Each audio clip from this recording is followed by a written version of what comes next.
The following podcast is a presentation of Project Entertainment Network.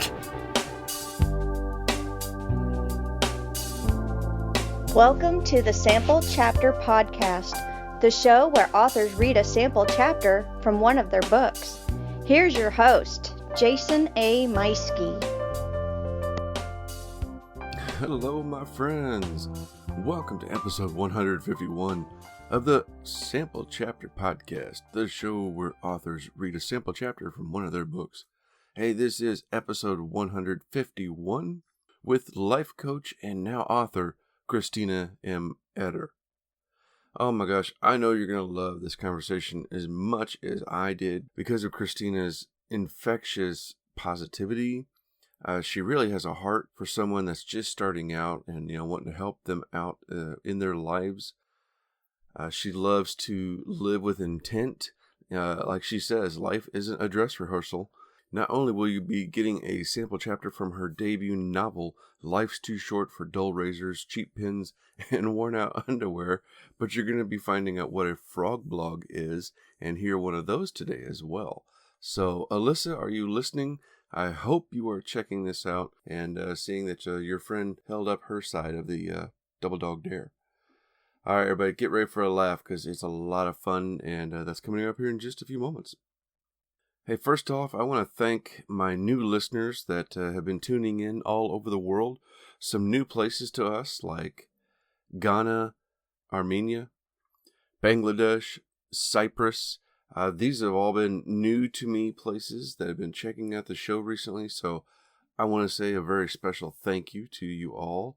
Of course, I don't want to forget also the very special countries out there who've been regular listeners of the show and have been following along for a long time, like New Zealand, India, Russia, Spain, Germany, and Argentina, just to name a few. And of course, there's the ones that are a little bit closer to me here in America, Canada and Mexico. All of these locations have regular listenerships checking out every episode, and I really appreciate you all. You guys are incredible, and just, you really bless me, and I thank you all. Hey, make sure you drop me a line, okay? Send me an email. Let me know where exactly you're listening from and what was an episode that you particularly enjoyed. Or if you're an author, let me know, and we'll try, I want to try and get you on the show because we've had authors from all over the world at this point, and I would love to try and help you out and get you on the show and introduce you to more people. So reach out to me at samplechapterpodcast@gmail.com and drop me a line that way. Of course, you can always leave me a voicemail at 660-851-1146. Just leave me a short, 30-second, 1-minute voicemail, or, however long you'd like to say something. And I'll put a sample of that on an upcoming episode as well if you do that. Moving along, I want to make sure to say thank you to my sponsor, Scrivener. They are my favorite writing software, the software I use every day, like right now throughout NaNoWriMo. My numbers aren't fantastic, but I'm still writing every day, and that's what matters. And like I said, I do it all on Scrivener with their incredible corkboard and all the formatting templates that they have in there, so you can sort out whether you're writing a novel or a script, or you're just messing around a little bit. Gonna make it nice and easy for you to keep track of all your chapters, your characters, your side information. It's all right there. Hey, check out this advertisement for our sponsor, and don't forget to use coupon code CHAPTER and save yourself 20% on the regular desktop version.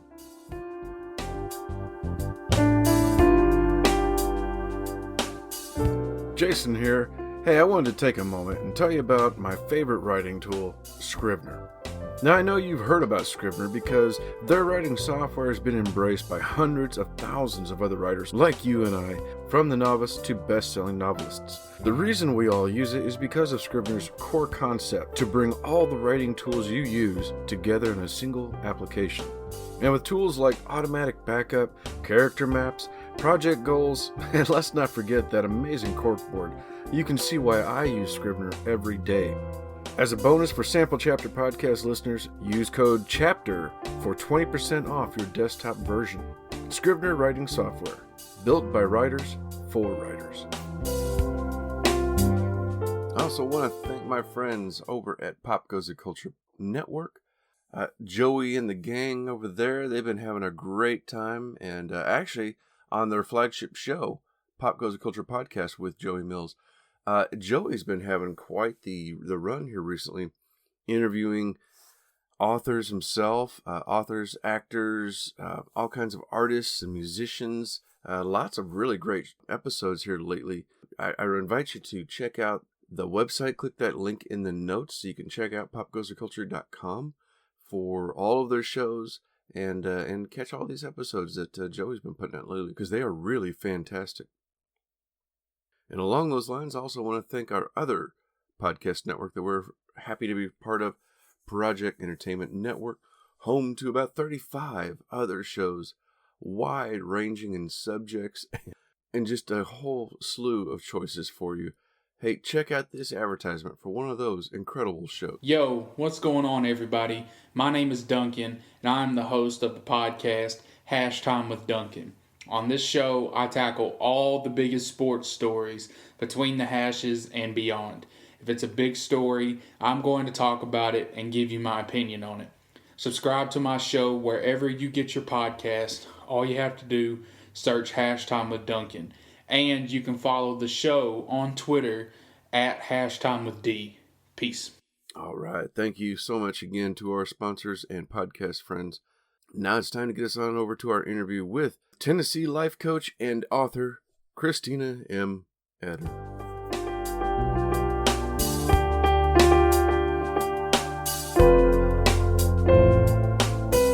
Ladies and gentlemen, welcome to the Sample Chapter Podcast. Oh my goodness, I have such a fun episode for you today that I cannot wait to dive into. This week we are speaking with Christina Eder. Christina writes with a purpose, seeking and sometimes finding flair.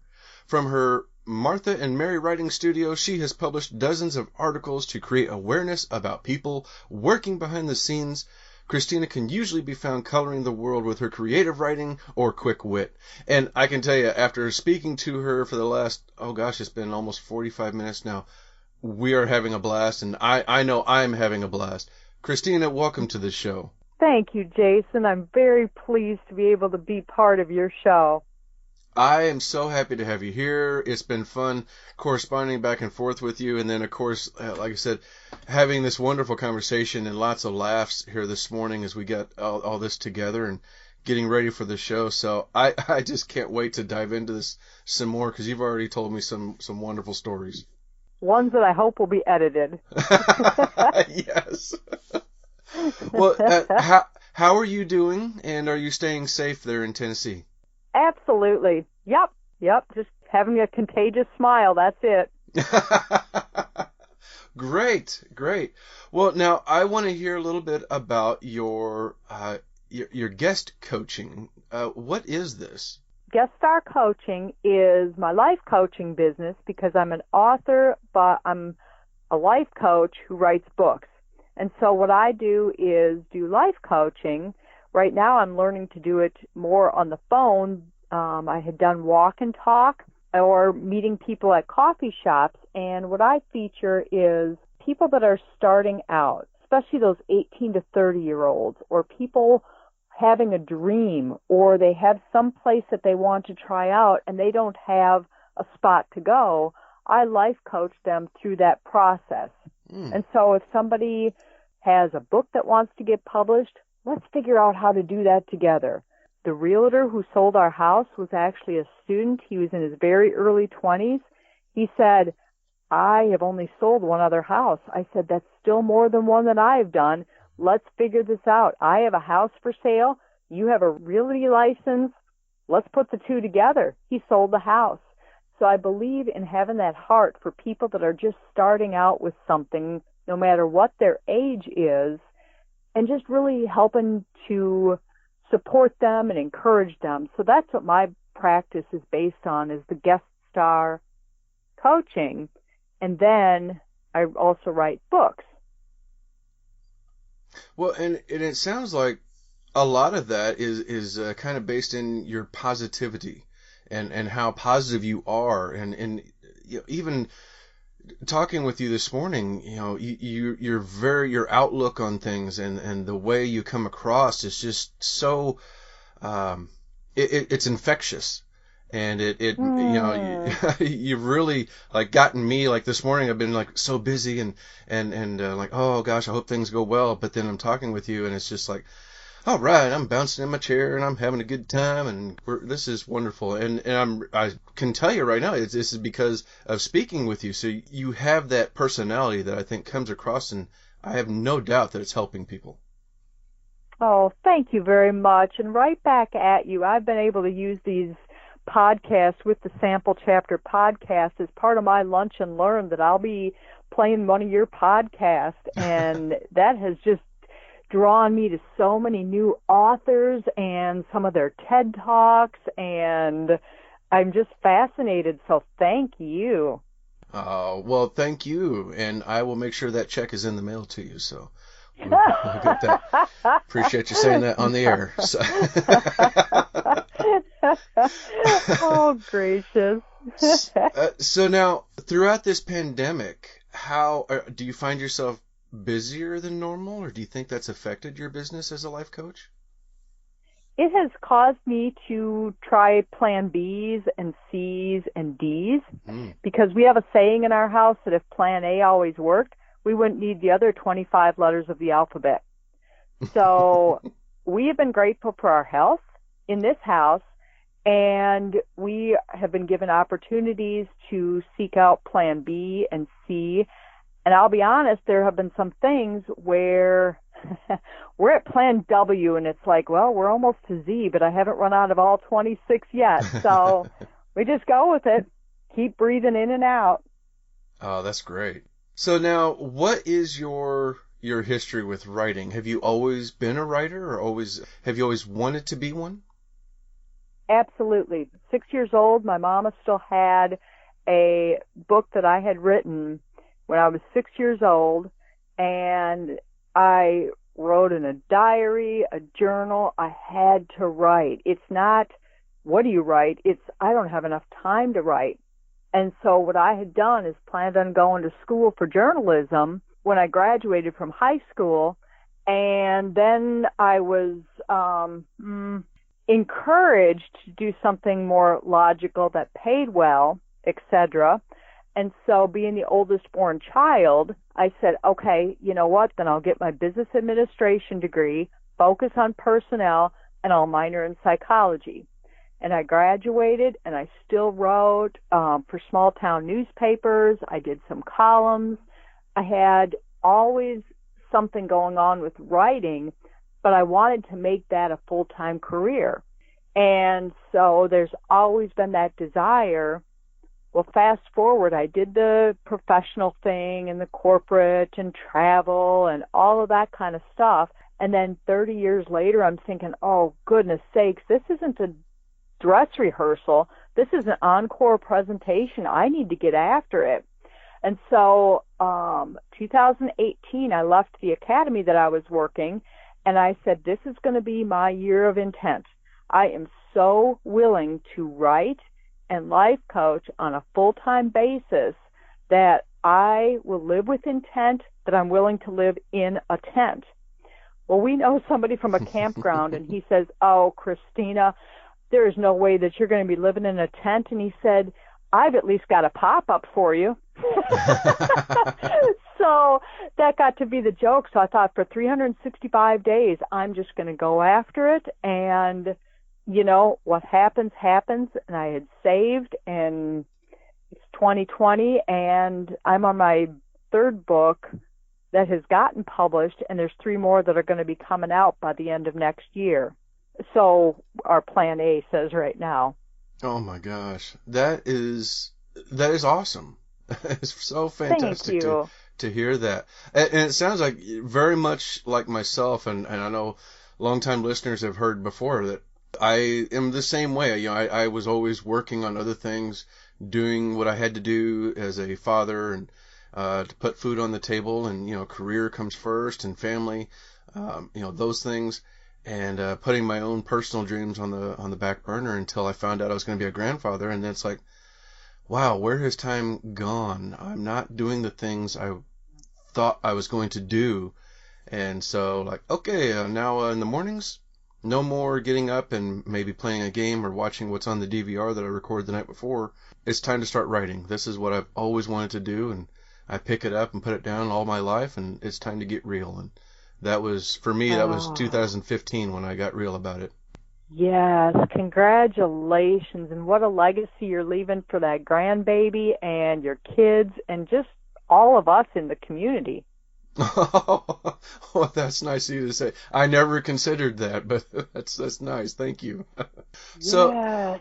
I know you have your first book, which is, I love the title, Life's Too Short for Dull Razors, Cheap Pens, and Worn Out Underwear, and we're going to hear about that here in a moment.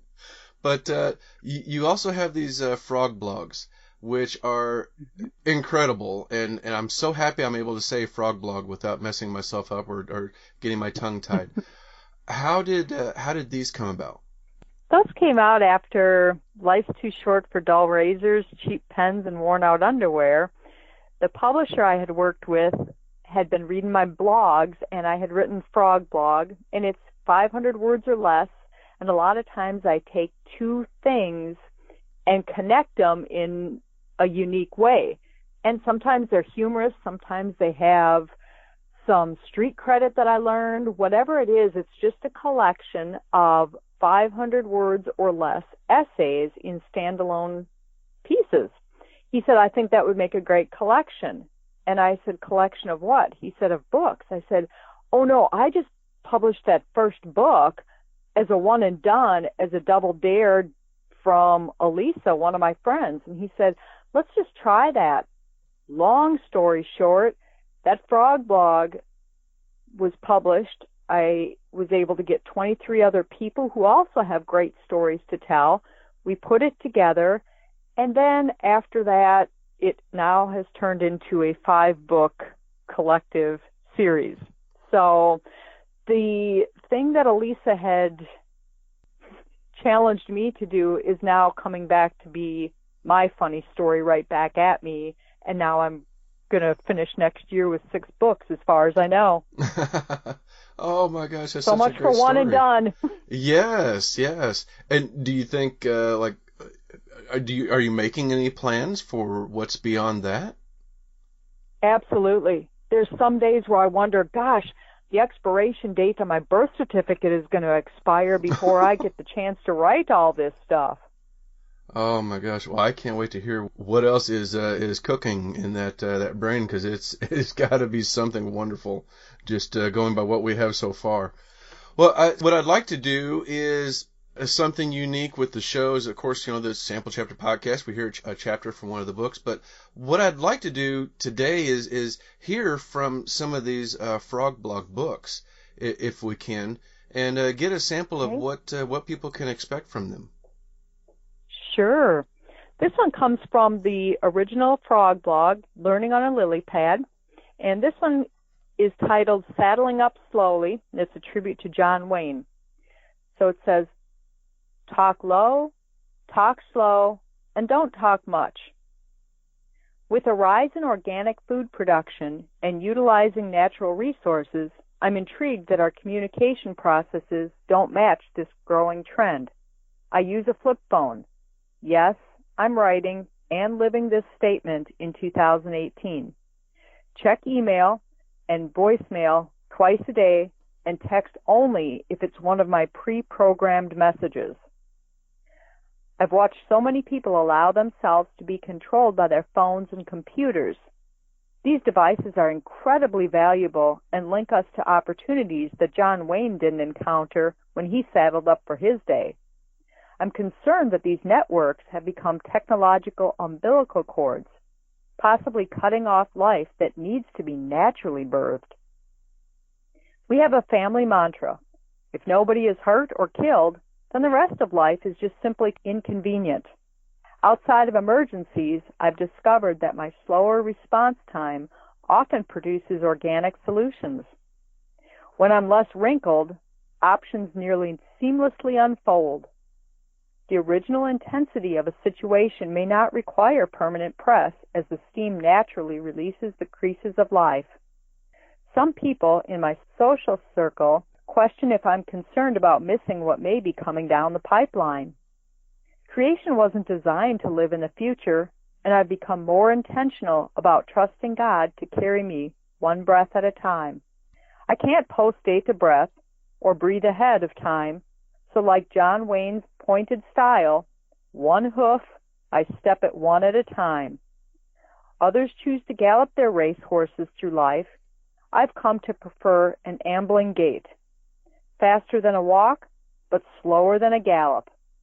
With wholesome food jumping off the lily pad in our food for thought, Christina.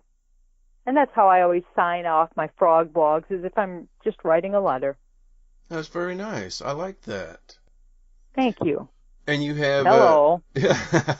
And you said you have 23 other authors writing little inspirational stories like this? Yeah, that could be a story in itself, because when I was finishing this up, I thought, I've heard so many people say, I just want to get my voice out there. I just want to hear it, or I want to be able to have my grandchildren learn. And so I challenged them to write, and I worked with people who were, writers, not writers, just a potpourri of 23 people that I believe they had stories to tell. And so I was led to them, and it added a certain layer onto the frog blog that I hadn't anticipated. But what a beautiful honor to be with these people. Oh gosh, well, I can certainly relate to that with the show here, and with my open format and talking with authors from all over the world, and any kind of level of experience. It doesn't matter to me, because we all need the help, we all need the exposure, and as they say, rising tide raises all ships, and I totally agree with that. And so I applaud that you are bringing people in and giving them that opportunity to write for maybe a first time. Right. Well, and I just want somebody to know I believe in you. If what they're doing is legal and moral and nobody's hurt, nobody's killed, and they have an energy for it, whatever happens at the end, that's not the part. The fact is that I'm believing in good quality, and I'm making a point of investing my time, and investing versus spending. Oh my gosh, that is fantastic. I love that.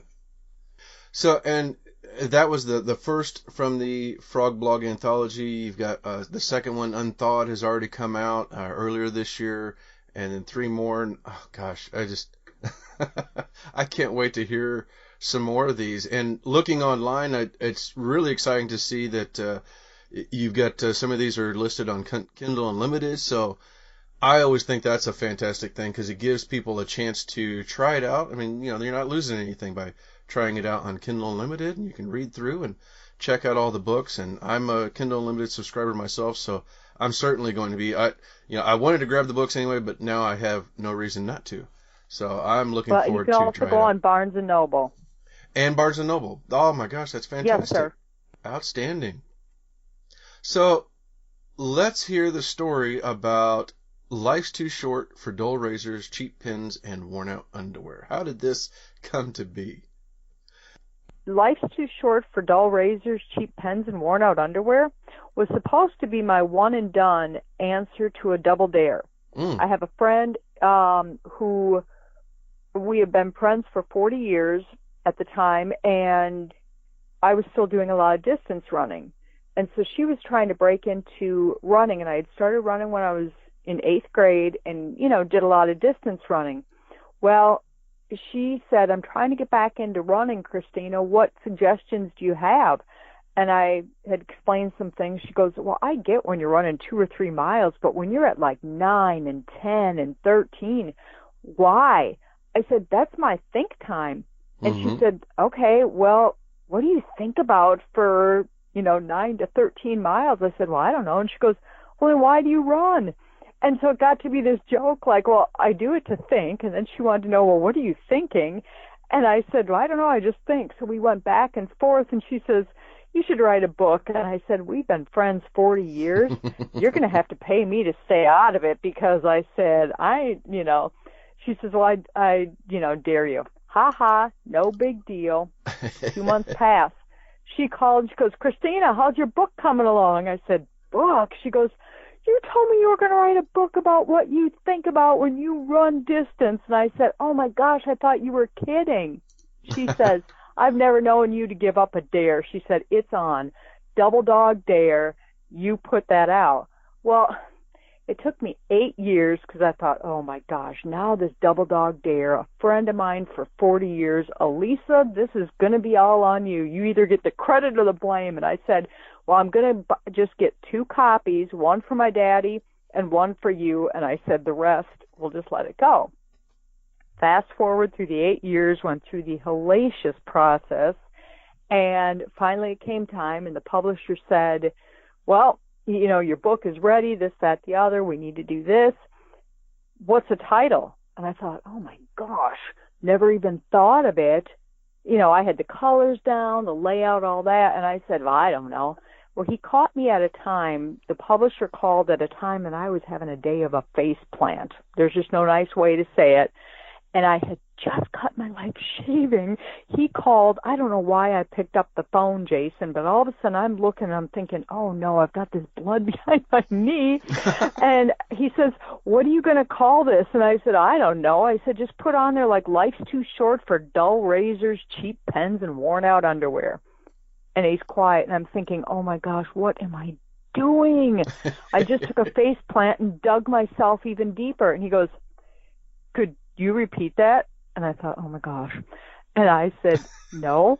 And he says, that was funny. He says, and I don't think that title has been taken yet. So he said, repeat it for me and let's see what that sounds like. Okay. What did I say? What did I say? Too short. Yeah, exactly. Can we uncut my leg and start this over? And so as I'm standing in the bathroom, out of all places, great setting for the title, and I said, I don't know. I said, let's just go with life's too short for dull razors, cheap pens, and worn out underwear. And he goes, you know what? Let's put it out there. I said, perfect. Because you know what? This is just done on a double dare. I said, let's just keep it going silly. And that can be my laugh back to Elisa. He says, okay, well, I just need to know the publishing date. I said, it doesn't make sense to do it any other day other than April 1st, April Fools.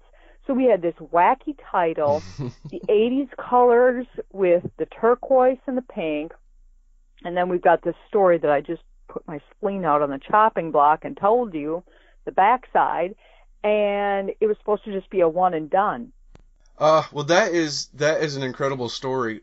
What was something that was there anything challenging about this, putting it together? I don't know what wasn't challenging. There were so many hiccups in this that I thought, what in the tar did I wish for? But without going into all the hellacious details, it's kind of like Garth Brooks saying, I could have missed the pain, but I would have had to have missed the dance. And there were some days where it was like a ballet, and there were other days it was a bad Irish jig. But either way, I'm dancing right across the fire some days, so you just go with it. Oh my gosh. I'm loving so many of these little quips that you have. They're just singing for me. So now, when it comes to Life's Too Short, do you have another follow-up for that, or is there another anything beyond this that you did the frog blogs next, and I know you're working on other things, but do you have anything for Life's Too Short, a sequel to that, or does it kind of wrap up on its own? I thought it was just a standalone, but I also thought it was a one and done. So I am thinking actually of doing, I do a little comedy show on the side. And, Really? and not just when I'm standing in my office, because I like to entertain myself. But I'm thinking of either doing like a comic frog where it's a little bit, just funny, or I don't know. But I do want to bring the element of good humor and quick wit that's not the standard below the belt kind of stuff. Mm-hmm. That's too obvious. Right. So I like to use, more of that quick wit, subtle humor where people kind of question, was she being serious or was she sarcastic, or that was kind of funny, but do I laugh? That kind of humor. Yeah. Whatever that genre is. But that sounds nice. That sounds like it's going to be a really good hit, I think. Thank you. Where can people find and follow you? I am on Facebook. I don't get on Facebook a whole lot. I'm working with a media person right now who said you need to get your content out there more. So most of the time I'm going on my website, and if you go under Christina M. Eder, author under Facebook, my guest star life coaching is on Facebook under guest star coaching. And then I do have a personal page, but that one is just little samplings that I don't keep up very much. All right. Well, we'll make sure to have some links for all that in the show notes so that people know where to go and follow you, and of course your Amazon page and the Barnes and Noble page so that they can find your books and pick these up. Christina, thank you so much for coming on the show. It has been a delight getting to talk to you. You as well. Thank you so much for what you are doing for the community. Thank you. You have been quite the boon to my spirits today. There's been a lot of work lately and some long hours, but oh my gosh, just talking to somebody like yourself, it makes it all worth it. And I love doing this job. Thank you. Yes, thank you. All right, ladies and gentlemen, it's time for me to step aside and hand the floor over to my lovely guest, Christina Eder, with her debut novel that came out a while back, and I can't wait to dive into it. Life's Too Short for Dull Razors, Cheap Pins, and Worn Out Underwear. Thank you. I'm going to be reading one of my most requested chapters when I go out and teach workshops. This is one that people tend to relate to the most. So this comes from a short chapter called Verbal Chickenpox. And this is coming from the one that just has a little bit of everything, a potpourri of humor and quotes and quips and things I think about when I run. So, Verbal Chickenpox. Our church small group did a study about words we say and words we hear. Our leader gave us a weekly challenge to listen to comments that people spoke on the radio. We were invited to write conversation topics or sentences that DJs, commercials, or callers used and share them with the group the following week. It was a wake-up call to hear our group's compiled list. Frequently used phrases included, "I just about died," or "this is going to kill me." To our knowledge, none of the people who spoke about situations nearly killing them left Earth or ended up in the hospital that day. "I'm so tired," or "I'm sick," were also recurring comments. Some radio shows invited call-ins from parents. A few moms and dads said, "My kid is going to drive me to drink," and "My daughter is driving me crazy." I secretly wondered why kids were driving the household instead of the parents taking the wheel. Using the week of word observations, our group discussed the value and power of words. We agreed that when someone said they were sick and tired, they seemed to act upon that label all day, or consecutive days. One man said he felt that he was completely rested and healthy one morning on the way to work, but his demeanor changed after simply hearing a coworker's sleepy diagnosis. He said the person's dreary lamentation left him worn out despite his upbeat arrival to work 1 hour prior to the droopy discord. I'm frequently reminded about the wisdom from Bambi's bunny Thumper. As a baby, Thumper's mom taught him, if you can't say something nice, don't say nothing at all. I wrote that sentence with Thumper's cartoon voice playing in my head, leading me down a rabbit trail and other gems of wisdom from animated movies. Those lessons can be saved for another chapter. Bridling my tongue still requires heightened security alert. I've made progress toward verbal temperance, but caution myself against becoming short-fused when someone groans, "Is this day ever gonna end?" or when I chew my lip to bite back a retort after cheerfully asking someone how they're doing and they respond, "Could be worse." Reverting to lessons from cartoon characters, I think of Eeyore from Winnie the Pooh. Eeyore consistently spews verbal chicken pox. Winnie the Pooh shows greater stamina than I do to endure Eeyores in my path. Instead of using compassion for misfrequent flyer miles on the downtrodden runway, I picture her negative words as chicken pox. Without immunization, chicken pox become contagious. Without a word filter, words can be those uncomfortable, scratchy, and spreading pox. Before the awareness of word power, I routinely made chicken pox comments. Now those comments make me feel like I have a feverish rash under my skin. Those barbs can cause scars if mentally picked apart and scratched. It appears that some people are more immune to word chickenpox, though I believe downtrodden vocabulary seeps into our mental digestive tract to cause unpleasant side effects. To lessen this spreading of verbal chickenpox, I'm learning to bite my tongue more often. More honestly, sometimes I feel like I need to bite my entire face. It's my iron mouth marathon, striding one step and strengthening at a time. There you go. That was Christina M. Eder with her debut novel, Life's Too Short for Dull Razors, Cheap Pens, and Worn Out Underwear. I can't say that without laughing. Every time.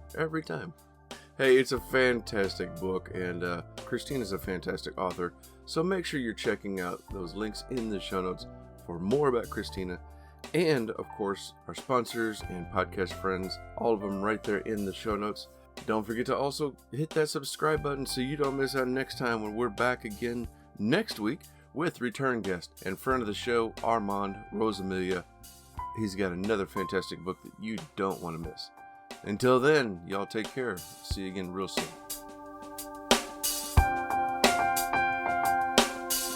This has been a presentation of the Project Entertainment Network. This is Christina May with A Slice of Pie. You can check out my website at www.gueststarcoaching.com, where it's my life mission to spread sunshine one smile at a time. So for now, be kind to yourself. Be gentle with all creation, because we're all just practicing this minute for the first and last time ever. This is Christina May with A Slice of Pie.